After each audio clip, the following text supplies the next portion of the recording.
ti tak se la pa hu hin na hi tu ni hin ka ko ma paradisa uminda mathinin na tu sin san che ta ding na ya ni de ba na paradisa uminda ti hi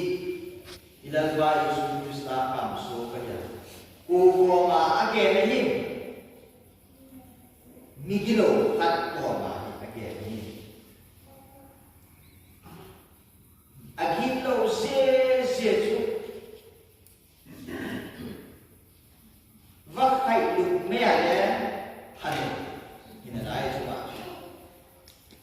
agilo se tu bằng cái bắp chịu phát đó một trái đậu đá sắc sực của các bạn thấy gì nhỉ từ cái gì đâu mà sao gọi đây vậy salam sat sắc cả những cái trái thì đâu vậy chứ có sạ không thì ta bắt kemarin buat chat dari siapa zeta banga sudah naik dam Zet hei lo bin ni khati auma zebazu kakua ma uning nahi paradisa keito vandama vai om ding hi ti yesu ko ma na kilo atusin inel wa ku patai ina ila ba Yesus Kristus ke te na ma migilo mini to kết đèn áo mình thì cả thì à về là bà kết đèn đã ba căn nắng bật thiên sắp bà này mình đấy nắng lấy ra các chúng mình là kiểu thế ra cái vấn đề này cũng được thì cảm xúc nào băng lùng ghe ta cái này hoặc ghe nào anh đã cắt ba mình bằng à ghe khi mà bằng dê ga nhà chúng ta thiền nó sẽ là vậy. Ấy cái này अच्छी đi ngả rồi đi, nhị cái đầu đi, ama nhị cái đầu, mít đi ta, cái đầu này phim này rồi, và thiên sẽ bài đi, ati so rồi, nagam, nó tuân tiếng này để hành nghề thiền, ya là toàn ra cái bác sĩ, sama chất sang son đi đây à. Yesus nagam natun din simin agi migilo ai ki khat yan sin ma se ne so ba thinin ai e ba thinina ko ai ki khat yan sin ma se ama ka ngai dam dinga le ta lo sol ma je asul da chu ta dai ke ba ta ko ne salam sa sagare ki sai the do vak zia ba le ngai dam je the do kawa khai du ba le yen the ni do rom se bai den mikilo to sana age deo amu de ho ro sa ni ana khet ya se ko zeta ba na gi lo na ten tak mai ki dan tak mai goi se ba ma jen su la bai su krista na ba age migilo ayi akimu zekaka le abaka Yesus Kristus pathie nahi pathie chapai di atas zekaka zeze chawa gilo na biye ni ngai dam so do chu rosa ina ke se ko arom dia la ba ko zeta ba gilo ho isema anga jesu ila pa Yesus Kristus ngai damai Jesu Yesus Kristus nam so ta pada dunia ini pathie ni bet la oh kei ka hilo talon kei chu ngai dam ta le ke ko pathie cha ko oi le ke ko và le ka ba do na ta ko je sang chu ya tulai ka ai bangai bos bangai tulai ya ko bangti bang di beye apa itu tulai dan naik tulai dan nasu bang tulai dan nasu bang mau atau yang cedok tulai dan nasu corona covid ini dia itu anak itu bang itu ada kau nak naik zetian din mungkin aja bakinai gilo nakis sakahi deh zetsuahi pakai ni deh bang tengah nak gilo dah nakimu ko kita di kisah kain sakitan agilo ni ika cucu pakai ni ngapok dah gilo jasa kain sakte pakai bang ike jo di dong timine ya ida bangai sandi panatis dalpai substato chen kong kong vai kong hi Jebson tua dalpai substa kam soga ipati diba lato pinati umma kunin gilo ikisak ko gilo ikisak na gilo taloy ini cerita aja apa hina sai patrinin pinai ta angai ta la ka do ngai ta la ka do ala patrinin sa pai angai na ya ko ki de ne ko patrinin na ba mo se ho so hi ni na ni di gilo se de kunin hi ale abana atum na dingin sanjay pa sohan si mungsom na po namin kaya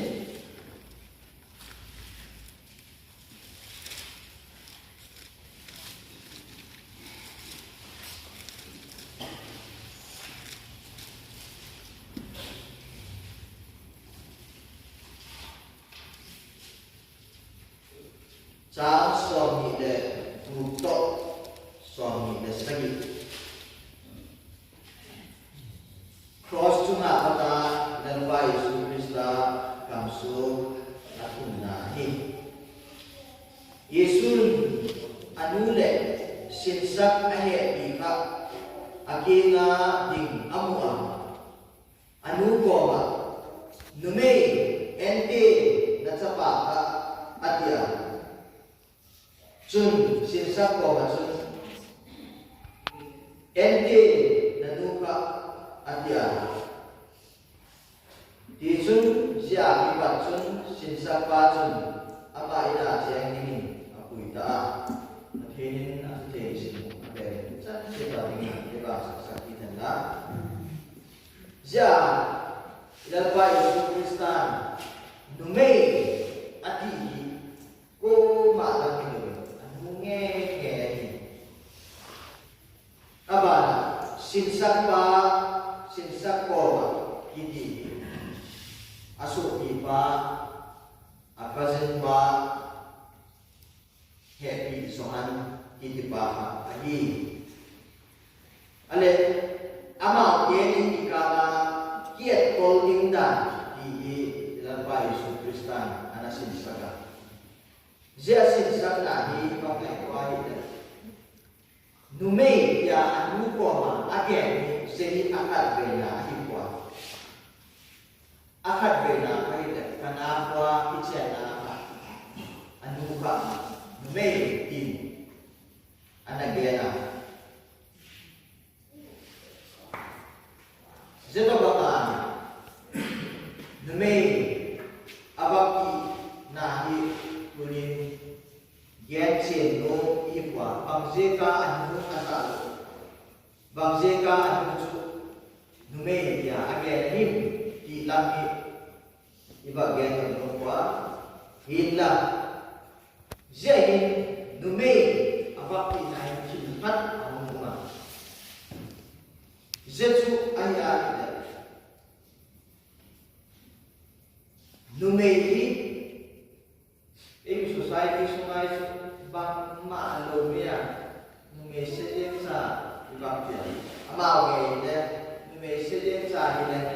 iso pula ni ikut bom naik itu lagi ikut bom naik pak ini iso tak kok bom naik biasa hinla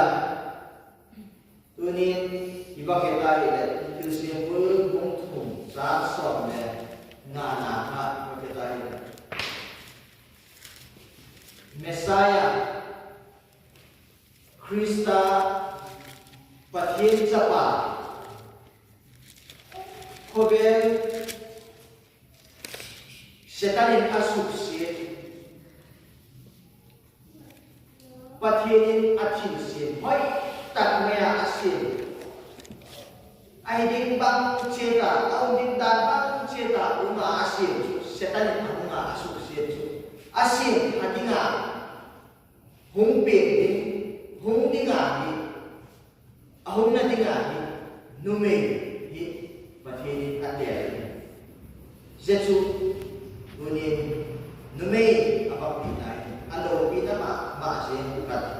Ibaksuk na nung Jaba Numay Di Anu Dia Apang pinay Apat Di Nakipalay Ang pinay Mari Lalba Isu Krista Maalo Beke Ahi Dia Bawla Isela Lazain Lalba Isu Krista Asin Sang Nomi Numei Ujung Sa Cuk Hidomi Alung Kima Umma Mazing Kanapa Pichian Na Kane Iheba Atusin Oi nang taksa kita anu ka kipe het sege kana anu kipe het ka bak jega anu kipe het ale apau chu het anu kipe het to maka tun vai ting achu di ngai to la ni Bible tem dia na suda Yesus Kristus ni anase pathian ka se ang kipat masangahi apahin anabe isanya ini atas sama ini suai tagabe bang ini akhirnya tu jadi apa information dibagi dia dibagi nanti jadi bang jadi suai dibagi nanti suai bang jadi ini apa ini pabe apa kita mari amot sana unding kita Ayan kontudin undo abaki nai asuk iba zohan ko maka numehi enkola nanuhi enkola ini asin sana bagu tadi ada jesutunin ay wadinga pagsika koimo mari enke natsapaka sinsak tu Happy Zohan Koma NK Teruka Di bang sila Ewa di nga yung koy ko Inahin Tidak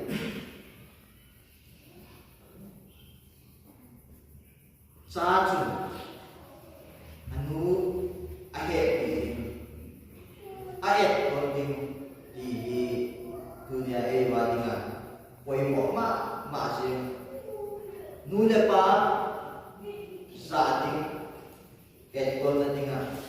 mo nahi hak taka hang hakya tinga si mo na ilabi de yung ma Jesu Krista siya again manahi kung koy mo pan hilay isang lawin pasien tupi tusong yung lagakan le anak yata muna pa sa awami Ki pathin asate anite asinsa na iya Jesu ahi na ba Eyu Christian ihinawe Yesu Kristan yung zui ihinawe apoy mo ma Jesu Bible sa amin ibaksin ni kiwe Jesu to ito ma Timothy hakal na bunga sa hangin natin.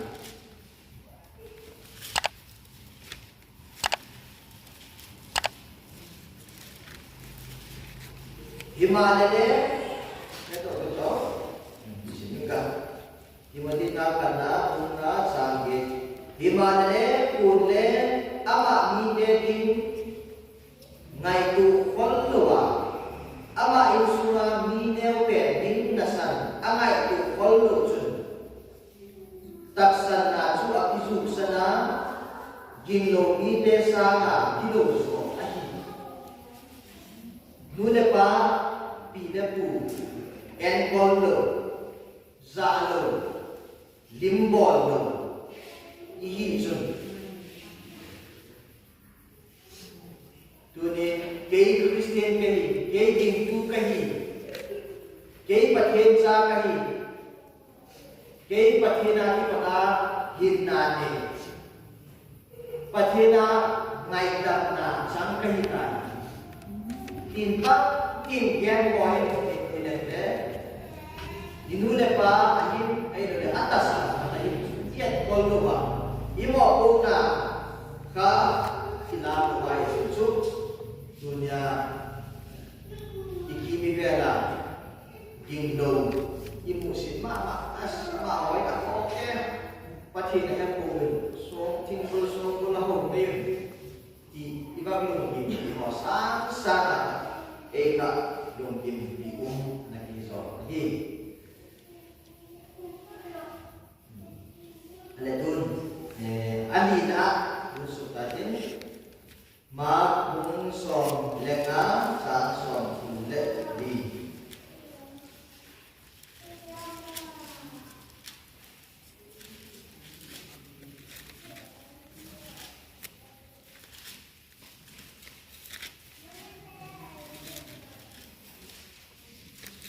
ma som lenga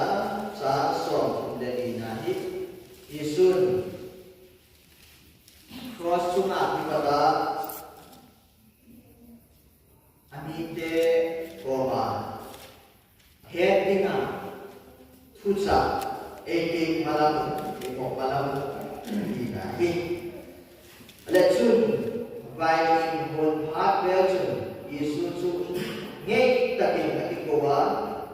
eloi eloi lama sabachthani tin zetu kapathin bambinga ei laisan ina hi zehi sang number som ni ne na sang khat na ki patai dal pa Isu Kristan apa ulak son dani iba pun ya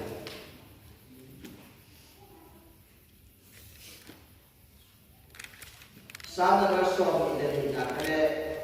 iba kita ide Israel ni te yung kham ta beidok taka aun now aun bunu aya jesu to atuti ka kipa tu gen na kung kinalay sa na verso ile na kaya kita jesu bang jeka bagen matahin ti aya kapathin bang dinga ay taisan nahi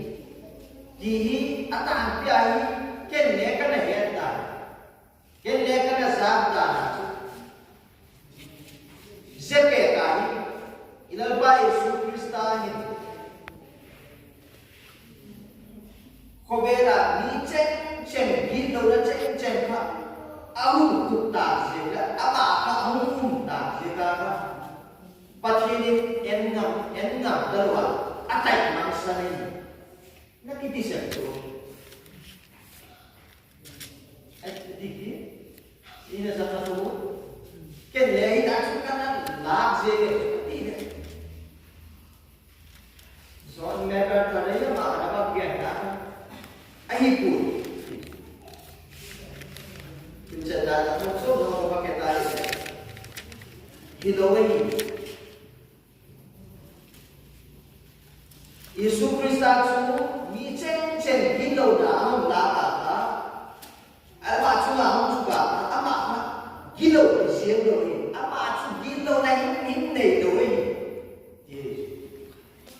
hilele jai ko ket ni ka ni ma cross ni chen ga dinga hindo na ngai dam na dinga ama hong chi na ka pathin am kha mi chen chen hi lo na kha Isu Krista hele Isu Krista kha su hin hi lo ba mo chu hi lo na van lu no masuk kalau ide dan Jesu ahi na su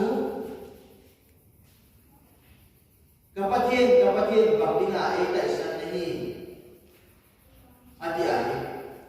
patien atai san ki je no ni ila sam na verse ni ni na ide ba kita ide san na pena kapatien bakdinga ai ta san ni adi ada to dalam kita ide patien ba san patien ko ba ki pa ngen itu kata ni ba ide jai ne dalba Isu Krista pathin thì na ama pada kotin ai le pathin na kam la ta ka uma pathin atai na san hilowi pathin au ni singa pathin zana ja ka gin na ma je thi na ni pathin zana zo ki din ka hi kinep na ja ka pathin ba dinga ai ta san na him again ni jadi tunin kete kabak latih mama jenga itu mama aja tu kunci loba pathin taisan hei kok ini ai le ama sudah mikilo kita sudah ti tein apa apa kunci loben lalpa Isu Krista hin mi ceng tuna ayu Igilo na tewa ceng Jesu agoy Jesu hinan ani loa hinda pathin aum pinasalin zeti na ka hangga zomin tunin lalpa Isu Krista at hina na ako hinan ebi pathin adina midika mithin tote hitay je dalwa Isu Krista kaso kata bagian danun ayah ale apa nak akan dingin zon bungso deko sang som de kita ketok ini dalwa Isu Krista kampung angana bungso sang som ye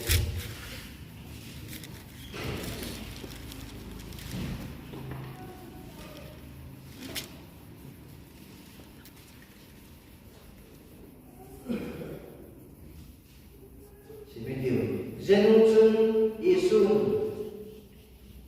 bangakai tun akimtai iya sun batin de katuka atun kimnan kadakasaki atia ini anting sin cantik dingin aberin memang son sakidan la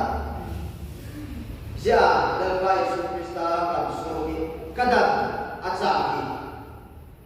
ahing kota ilalpa Isu Krista dan sakti dana Isu Krista anu numei dia agen ani bena ani dia bagian Tuhan zehir kadang sakti di samari numei untuk akibat Tuhan tuyepe hingga ada kena ada macam jekan hingga damsa kihi ibang mai tua hingga ada sa tinggal su zingkala kipata bangsahin capet thuta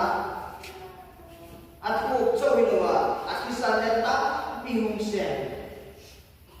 Ati sana siya so ilawas Jerusalem ati patabaw ko natin ka kilometer very bisa. Setawa dia sikap na kaya nga kos kuam sila abang sa tayo. Jai kada asa hi cross chuma ang gen pan. Jai gen na hi ibang ay tuay. Taksa sudah dan sama mana. Hila tagawang tagahit dan sa tingin. Ibang mo siya.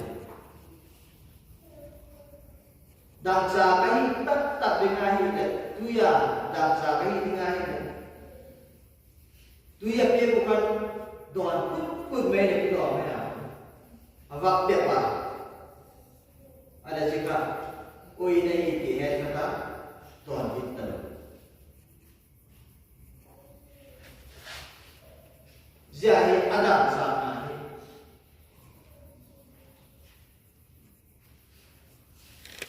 Dunia kami rusite, dunia amat dengan ken setabak sini kene saga. Van teong tai sana, dia ane pen dengan yang pengan pen so binawa, ane pen ada yang fosa, saga tak mea fosa. Aci dah sudah, gilo pen orang siapa. Ada je tabak TV kan nama awak tinggal bol saga. Jadi am head marketing manager. Ki ngai tu nai tagaw lamai dan sana data neni. Zedam sana ni unen ewa ini bangkit. Dan bayi superstar dalam sana ini, bangkit isu nombor ada sana bangkit isu taisat medium. Ama hepalo hilang itu mana? Kehilal bayi superstar kisan acok kahiti hepalo hilang itu mana? Ia itu tu ni cenah. Siapa cross sungai dan bayi superstar kadang asa ati gising jenin mau minang ni dan bayi superstar dan sana isu noje isu taisat ya Jesu alu sena itu aluta amatina hinku ikipe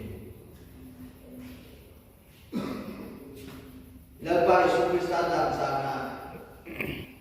samari itu aku nak kendai kita.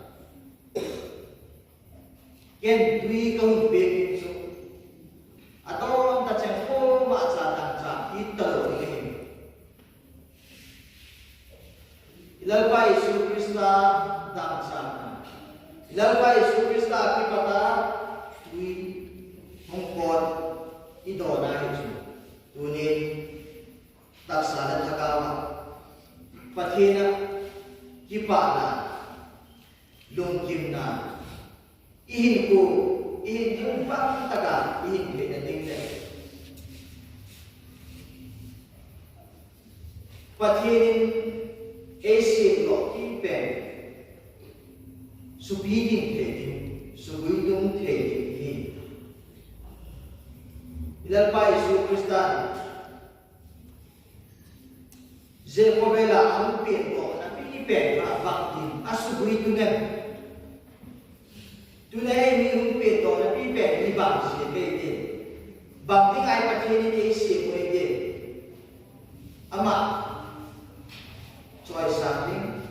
ama holding ama importing niya ama heto na ama pipatap yung doon ama ada yang mengahing lucu, kebela ini mangkai mai ni. Ibar koso, kak, kifur filzolo ni kahi sa kebela ni. Dahil pa Yesus Krista ka, ahong pin,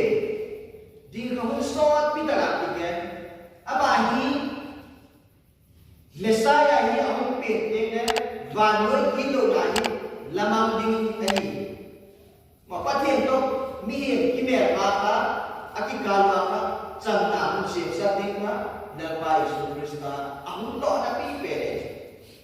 Alezia so aba na kamso at sa ka ibang simay sa so na kanti mo dire so.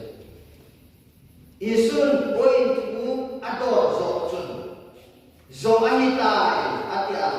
sun anu una at agaw at ata. Zo ahitai. Jesu inalpa Yesus Krista kamso aguna. Amai zotu patien ibaknya zotu patien supaya dunia email mau kita bahasa lain kan ini Yesus saja di kene mak nabi dunia itu setan kita tak tinggal de email mau setan ka Yesus saja dunia patien to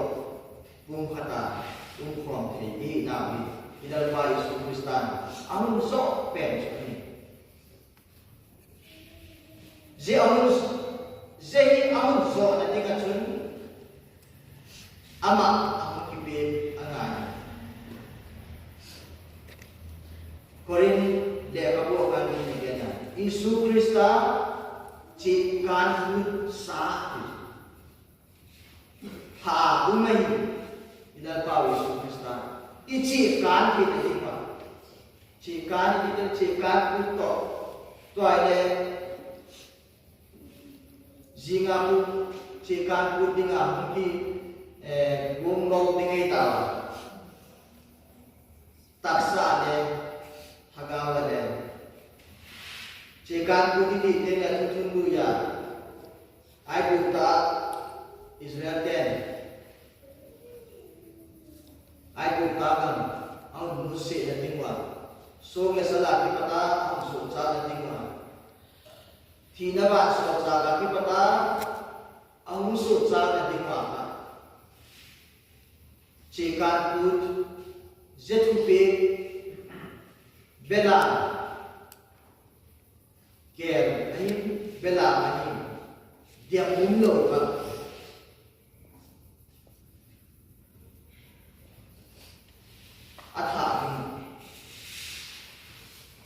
Zia ating uli at isagkat kot binga ating asaka anyeng aguhim ni support ating iya. Zia ka ilalpa Yesus Kristan igitaw na mailan na tinga ayat sabna patin ami Israel den koma anak